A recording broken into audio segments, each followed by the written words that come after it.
beautiful people, LosingDrea here, and today this video is of me going over with you guys how it is that I have been brainwashed by the ketogenic and or carnivore diet.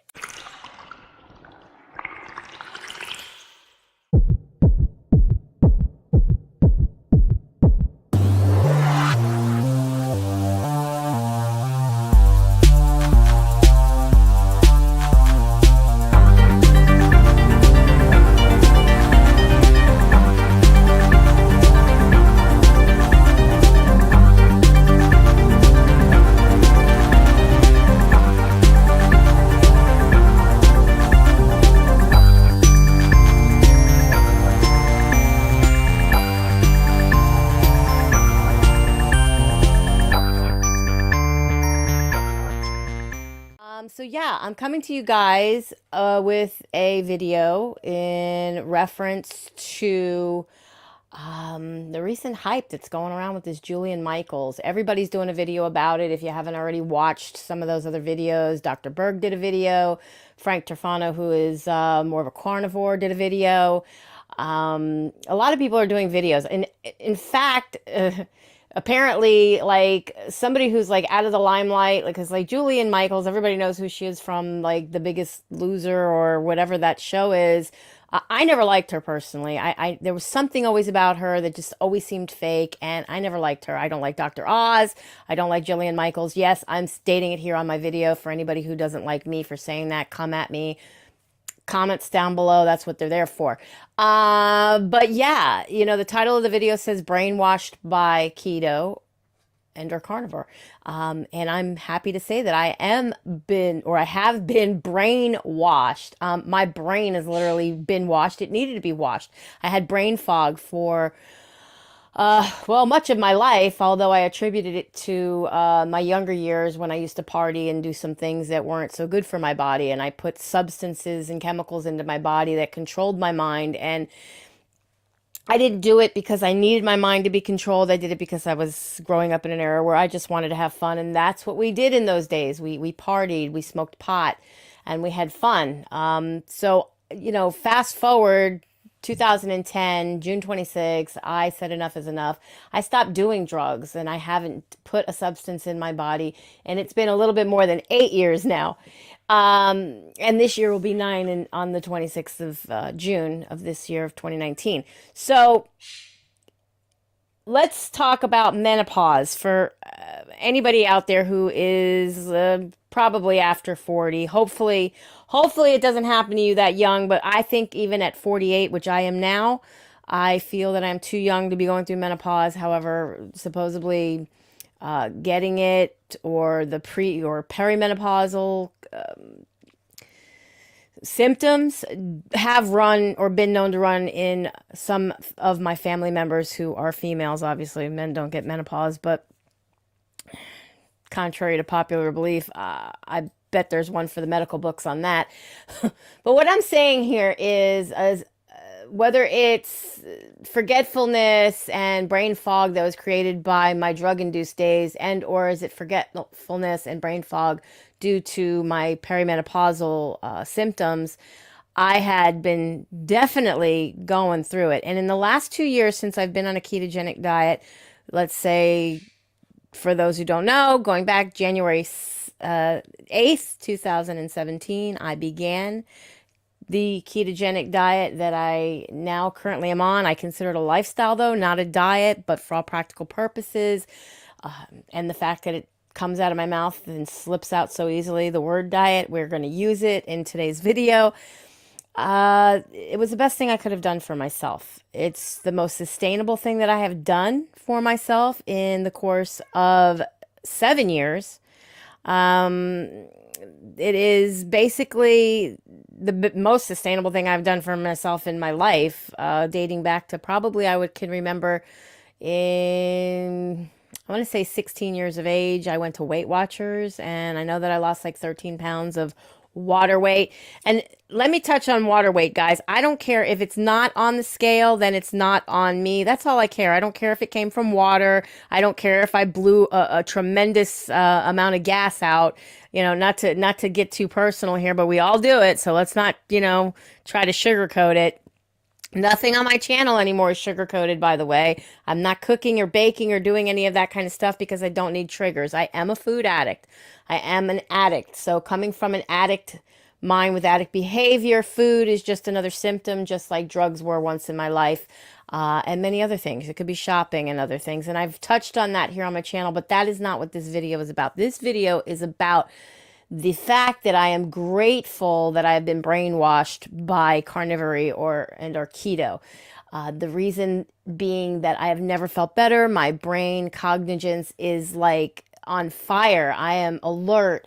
I feel young again. I feel better than I did when I was young because I've always been heavy. I've always been a heavy kid growing up. I always had a little too much bulk on me, a little too much weight, fluff, whatever you want to call it. And I always felt that I was big boned, and I always felt that I was destined to big or stay big or stay big boned. And therefore, I always thought, well, hey, if I lost weight, I'd still be a big girl. Like I saw people losing weight and they're getting down into the 140s and 130s. And I'm like, yeah, that's where I'm supposed to be comparative to my height. If you look at the typical BMI scale and whatnot, and the American Heart Association and all these different, these body mass index and all this stuff. If you look at that based upon old research, old studies, old things the doctors learn from, then yeah, you want to put yourself in that same box and say, okay, this is where I need to be. But do we really need to be there? Like what real scientific proof says that's where we need to be? That's where I need to be. And still, I grew up feeling that I would never be in that box where I was supposed to be because I just didn't fit that profile. Like looking back at the way that I felt, like even though I was big, I still moved around. I had great mobility. I had strength like a man, and it was like, okay, so how unhealthy can I actually be even though I look unhealthy based upon these markers and whatnot that are out there, but I feel great. So who is anybody to tell me that I'm not in the best of health? So now here I go, January 8th, 2017. I start on this ketogenic diet because I'm feeling that there's something going wrong based upon a diagnosis from an MRI that I had in November of 2016 from a neurologist, and he was not giving me that MRI for anything other than a car accident that I was in. And so he wasn't treating me for what he saw or what he thought he saw on this MRI. And he recommended that I go see my primary doctor and get my thyroid checked. Of course, he asked a couple questions, things of which I had no answers to. And I don't mean that I didn't have the answer to them. It's just that all my answers to what his questions were no, no, no, no, no. I don't feel this. I don't feel that. I don't have problems with losing weight or none of that. And at that time, I didn't. I wasn't. I could lose weight, but I would always end up regaining it because how I was losing it. And I know that it was how I was losing it because since October 2nd, 2011, when I began my initial weight loss journey, which had me, by the way, create this channel, I have tried so many different things, and they all worked. They all worked. I'm here to tell you, high carb, lots of veggies, fruits and veggies, eating some grains, but abstaining from overeating them, eating within portion sizes, recommended portion size, learning how to read your nutrition labels and learning what a serving is and actually measuring it out and eating just that serving. That all works, and as long as you create a calorie deficit. However, that being said, now fast forward, the diagnosis from the doctor, I'm thinking the worst. My mother has been being treated since her early 20s for hyperthyroidism, or is it hypothyroid? It's an underactive thyroid that she has. And I figured there's something going on for sure. It's hereditary. I wasn't on any meds. I didn't want to be put on any meds. And I certainly still don't want to be put on any meds. And I'm certainly not on any meds. Now, I started to go to see my doctor. I finally had health insurance, so I could. I won't get into how that happened, but I'm going to see the doctor and I tell them to check my thyroid and everything checks out good. And I'm like, but this thing that I got from this doctor, this MRI. So I got a copy of the MRI, the disc plus the report All they needed to see was the report, though. And based upon that, she said, okay, well, now she has reason to be able to call in for certain tests, have it covered by the insurance, because the insurance has their, qualifications, things that the requirements that you have to have, or they're not going to pay for your testing. I told my doctor of this, and I show her the report, and she looks at it, and she sends me for all these myriads different testing, and they all come back negative for hypothyroidism or hyperthyroidism or any problems with my thyroid. Thank keto. I had already been on keto now, let's say, since, like I said, January 8th, 2017.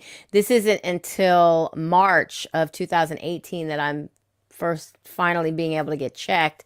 And I don't have any thyroid issues, but I do have these two nodules. One was over a centimeter and the other was under a centimeter. And I still have to go and have those checked, by the way. And I did have a scare that I possibly had cancer, but they came back benign. Can I attribute that to the fact that I had already had an ongoing relationship with my ketogenic lifestyle? I do think that has a lot to do with it. Can I attribute the fact that I don't have any issues with my thyroid when obviously my mother had issues with her thyroid? I think even her father, my grandfather, had thyroid issues. I'm not even sure about my other family members, but can I attribute that to the fact that I had already an ongoing relationship with my ketogenic lifestyle? I think so. So what I'm getting at here is I, along with a lot of other people, thousands of people now, have reported, especially on YouTube, reported the benefits that they have received from eating a ketogenic lifestyle, whether it's lazy keto, dirty keto, clean keto, for health benefits or for weight loss, whatever the case may be. Anybody that has done it for whatever they've done it for has reported more than positive results. Results that most of them say even beat their expectations of what they thought they were going to benefit from this type of lifestyle. Now I'm looking more into carnivore. And the reason for that is I personally don't do very well with a lot of vegetables and certain kinds of dairy. I find when I cut that out of my diet, the numbers are going down on the scale and I'm losing weight and feeling a lot less bloated. So for me personally, I try to stay away from the dairy. While I'm doing bulletproof coffee, I do have butter and coconut oil in here with a tiny little bit of stevia. However, there is no heavy whipping cream in here. I have not had heavy whipping cream in my coffee. Well, I had some probably like last week sometime. I put a little bit in there because that's all I was doing was the bulletproof coffee for the day. I was trying something else out to see if it would kind of work for me. But I seem to get stuck. I mean, in all honesty, my weight right now is 239.2 pounds. Back on the 11th, it was 238.8 pounds. And then it just kind of kept going up and down, up and down. It went back up and I was 240 pounds, 40.4 pounds actually, just on the 9th. So, it goes up, it goes down. It's like this number and I'm stuck on that number and I can't get out of it. It's, to me, I say it's a curse, but this is what I'm trying to do at least till Friday. I'm going to try my hardest just to stick to eggs, anything, eggs, psyllium husk, butter, those things that are allowed on an egg fast, the cheese, even though it's dairy. I'm not going to do a whole lot of it, but I might do it once a day. Like I did last night, I ate it on eggs, and this morning I ate it on eggs. So I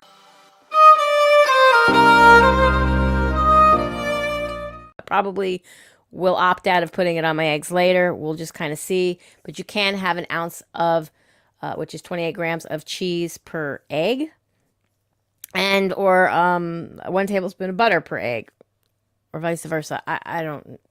Anyways, again, I'm getting off track. I always do that. These are why I don't put these videos out to you guys. I seriously try not to ramble on my videos. I try to make them as quickly as I possibly can, and then they run over, and then I sit there and edit, and then I'm lucky if I can even get them uploaded to you. Anyways, I'm pissed off at Julian Michaels, okay? Jillian, whatever her name is. What she should have done, her approach to this, being a business-minded person, obviously this all comes from the fact that she has a business. She's been in the business promoting a whole different kind of weight loss approach to weight loss, and obviously her livelihood is on the line. Anybody in her position, I would imagine, would be crazy and try to do whatever they can to not lose the big house in Beverly Hills and the Lamborghini and all that other stuff she probably has. What I'm saying here is the approach she should have taken was to try to redirect or redesign her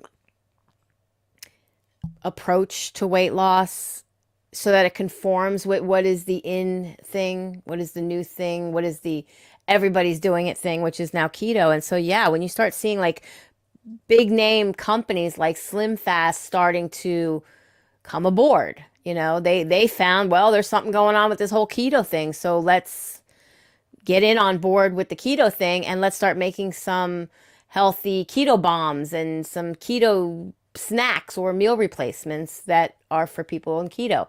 The same with a lot of these energy drink companies and whatnot. Let's remove all the carbs and let's put a sweetener in there that's not going to spike people's blood sugar and help raise their insulin levels sky high. And, so everybody in one way or another is getting on board with the keto way of thinking and the keto lifestyle. And so that's what she should have done. But instead, she approached it in a whole different way. And she has no facts or no research to back up half of what she's saying. She sounds like a complete idiot. She goes on the Steve Harvey show and she makes a bigger fool of not only her, but some of the things that he says, which I guess like as a talk show host, he's, compensating or whatever you call it. And he's saying one thing or another. And I used to like Steve Harvey until I just saw that little clip. And I saw that on Dr. Berg's, I don't know what you want to call it, rebuttal to her video. Everybody's doing a rebuttal to her video and what she came out saying. And quite frankly, they are all very good rebuttals. Everything that everybody says is true. And they're all coming from people who, by the way, are on keto, have been on keto, and have been living not only a quite sustainable life, but doing without all these medicines and stuff that doctors keep wanting to put people on, all these statins and this metformin. And, and here I am, I'm in a group with a bunch of ladies. They're not selling any books. They're not selling recipe books or anything. They have nothing to sell. They're just very happy to be reporting about their weight and the benefits and the skin and the hair and their teeth and the lack of pain and inflammation and all the great benefits that they've been receiving from eating this way. And they just want to help if somebody else wants to help. If somebody says, well, how did you do it? And what were you eating? Because it's not working the same for me. And like, how old are you? And are you going through menopause? Or do you still have a gallbladder? Those kinds of things. And that's what we need as a community. And each of us as a person, doesn't matter what you're going through, you need to do your own research. You need to find your own place to go and keep searching. Don't stop looking. I'm a little more than 2 years into my ketogenic journey. And here I found out I was probably doing it wrong. Sometimes having a little too much hunger was probably meaning that I wasn't getting enough fat.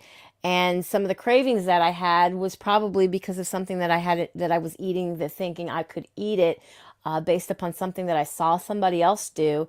And that somebody else could have been like 10 years younger than me and probably not in menopause or probably did have a gallbladder or probably just happened to have gotten away with it and wasn't allergic to either like saccharin or sucralose or whatever the case may be. So like everybody's different.